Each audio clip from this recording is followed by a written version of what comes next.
The beautiful container house you are watching on the screen. In this video I'll share the complete floor plan with all the sizes and details, so keep watching the video.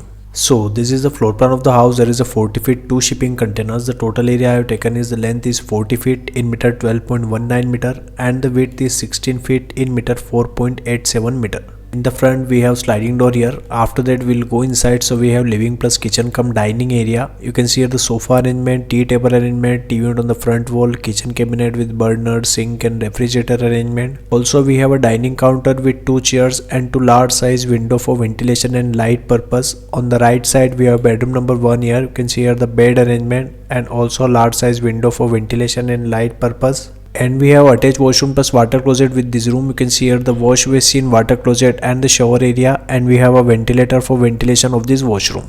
After that we'll go on the left side. So we have bedroom number 2 here. You can use this bedroom as a kids room. You can see here the bed and also wardrobe on the front wall, and we have a study table with 2 chairs and a large size window for ventilation and light purpose. And on this side we have common use washroom plus water closet. You can see here the wash basin, water closet and the shower area, and 3 feet 6 inches wide passage here. After that we'll go on the left side. So we have bedroom number 3 here. You can see here the bed arrangement, and also we have attached washroom plus water closet with this room. You can see here the wash basin, water closet and the shower area, and we have a ventilator for ventilation of this washroom and 2 large size window for ventilation of this bedroom. So this is the floor plan of the house you are watching on the screen. If you want your free house design, so comment below. If you like the video, keep watching the video. Stay tuned with my YouTube channel. Thanks for watching this video. Thanks.